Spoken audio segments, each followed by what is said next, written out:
मैं तुम्हें वोट नहीं मांग रहा, मुझे कौम की फिक्र है। एमडी शेख। आज़ादी में मुसलमानों का उतना ही योगदान है। एमडी शेख। डॉक्टर मौलाना आझाद अल्पसंख्याक शैक्षणिक संस्था वेलफेअर असोसिएशनच्या वतीने आज रोजी सोलापुरातील रंगभवन इथं अल्पसंख्याक निर्धार मेळाव्याचं आयोजन करण्यात आले होते। अल्पसंख्याक समाजाच्या विविध समस्यांविषयी तसेच येणाऱ्या अडचणींना कसे सामोरे जायचे यावर मार्गदर्शन करण्यात आले। अल्पसंख्याक शाळांमधील पदभरती 100% करणे, पवित्र पोर्टलच्या नावाखाली अल्पसंख्याक शाळांमध्ये इतर समाजाच्या उमेदवारांना भरती करण्यात आले ते रद्द करणे, अल्पसंख्याकांना शिक्षणात 5% आरक्षण मिळणे, येत्या अभ्यासक्रमात मनुस्मृतीचा शिरकाव करण्यात आला तो वगळणे, 7 वर्ष पूर्ण झाल्यानंतरच 8व्या वर्षात इयत्ता पहिलीला प्रवेश द्यावा ती अट रद्द करावी, मौलाना आझाद आर्थिक विकास महामंडळाला 1000 कोटी रुपयांची निधी द्यावी, यावर इतर विविध समस्यांवर तोडगा काढून निर्णय घेणं गरजेचं आहे, असे प्रतिपादन एमडी शेख यांनी केले। आपण एकत्रित आल्यास येत्या सरकारला आपल्या मागण्या येत्या काळात पूर्ण कराव्याच लागतील, त्यासाठी आपण सर्व अल्पसंख्याक समाजाने गरजेचे एकत्रित येणं आहे, असे गौरवोद्गार एमडी शेख यांनी केले। दरम्यान या निर्धार मेळाव्यात प्रमुख उपस्थिती म्हणून डॉक्टर अखलाक वडवान, एम.ए. पानगल हायस्कूलचे चेअरमन नजीर शेख, बशीर बागवान, मुस्ताक कानकुर्ती, आस्थापुरे, बशीर शेख उर्फ डीके, बशीर इंडिकर, डॉक्टर बागवान तसेच इतर संस्थाचालक, प्राचार्य व शिक्षक वर्ग मोठ्या संख्येने उपस्थित होते। यावेळी या कार्यक्रमाचे सूत्रसंचालन फहीम बाडगर यांनी केले तर आभार रिजवान करसगी यांनी केले। इतर संस्थाचालक, मुख्याध्यापक, शिक्षक वर्ग मोठ्या प्रमाणात उपस्थित होते। मोठ्या प्रमाणात कार्यक्रम यशस्वी करण्यासाठी मुदस्सर शेख, रियाज शेख, इरफान शेख, गौस शेख, रमजान चिंचोळकर, अरिफा शेख, रिजवाना बेलीफ, शबनम औटी इत्यादी लोकांनी परिश्रम घेतले। सध्या महाराष्ट्र राज्यामध्ये शासनाने येत्या स्लॅबसमध्ये शिक्षणाच्या स्लॅबसमध्ये इयत्ता 3री ते 12वीच्या स्लॅबसमध्ये मनुस्मृतीचा भाग निर्माण करण्याचा प्रयत्न केलेला आहे। तसेच पवित्र पोर्टल, बघा नाव तर किती खतरनाक ठेवलेलं आहे। पवित्र पोर्टलच्या नावाखाली मध्यंतरी एक पोर्टल काढण्यात आलं, त्या पोर्टलच्या माध्यमातून शिक्षक भरती काढण्यात आली। महाराष्ट्र राज्यामध्ये कन्नड भाषेचे असतील, इंग्रजी भाषेचे असतील, मराठी भाषेचे असतील, उर्दू भाषेचे असतील, या सर्व प्रत्येक शाळांसाठी पवित्र पोर्टलच्या नावाखाली शिक्षक भरती घेतली आणि त्या शिक्षक भरतीमध्ये उर्दू शाळेमध्ये स्पेशल शिक्षक म्हणून उर्दूच्या शाळेत शिकवण्यासाठी ज्यांना उर्दूचं ज्ञान नाही अशा इतर समाजातील उमेदवारांना 166 उमेदवार अशी भरती घेण्यात आली। म्हणजे उर्दू शिकून D.Ed आणि B.Ed झालेले आमचे उमेदवार म्हणजे त्याने नोकरीपासून वंचित राहावं याचा पुरेपूर अभ्यास करून जाणीवपूर्वक हा षडयंत्र महाराष्ट्र शासनाने आखला, ते थांबलं पाहिजे।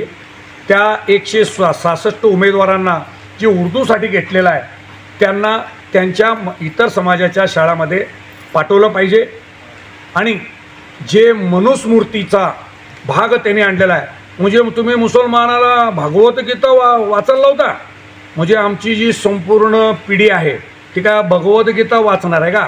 अरे आमच्यासाठी कुराण सफिशियंट आहे, भरपूर आहे। तर हे शासनाने त्यांची पहिला मनुस्मृती बदलली पाहिजे, त्यांचं मन पहिला बदलला पाहिजे, तर ते रद्द केलं पाहिजे। जे शिक्षक भरती इतर समाजाच्या लोकांना घेतले ते रद्द केली पाहिजे। महाराष्ट्र शासनामध्ये सध्या शिक्षक भरती करण्यास बंदी आहे।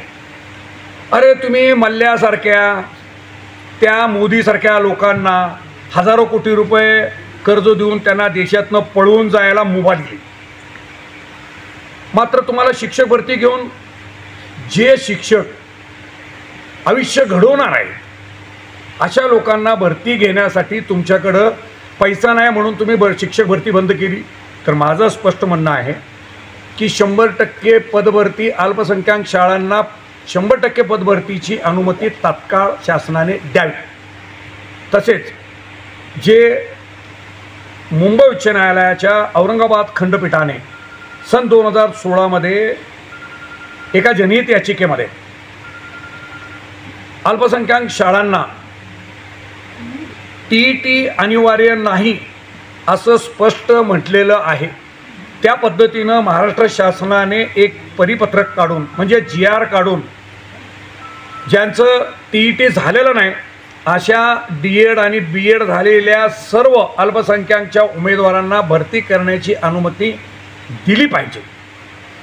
तसेच जे 7 वर्ष पूर्ण झाल्यानंतर पहिलीच्या वर्गामध्ये त्याला ॲडमिशन द्यायचं हे जे घाट त्यांनी जे गाठलेलं आहे म्हणजे विद्यार्थ्यांच्या जीवाशी खेळण्याचं काम शासन करत आहे ते त्यांनी थांबवलं पाहिजे। कारण 7 वर्षापर्यंत काय लेकरांनी काय घरात मोबाईल बघत बसायचं, आईवडिलाचं जीव खायचं, म्हणजे त्यांनी गोट्या खेळायचं, पतंग उडवायचं, काय करायचं काय?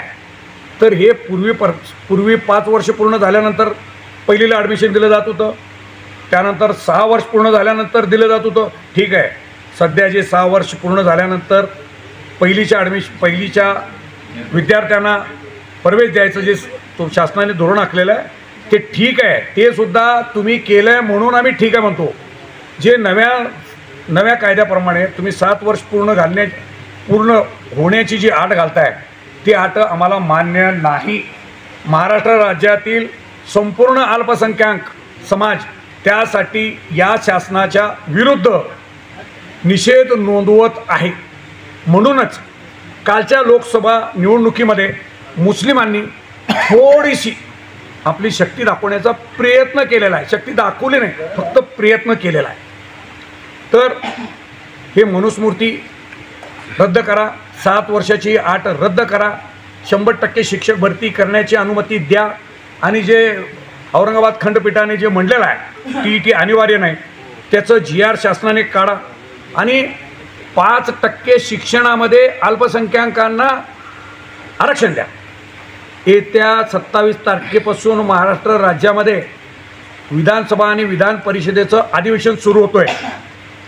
तर या अधिवेशनामध्ये त्यांनी 5% शिक्षणात मुस्लिमांना आरक्षण दिलं असं शासनाने जाहीर केलं पाहिजे, असं स्पष्ट मागणी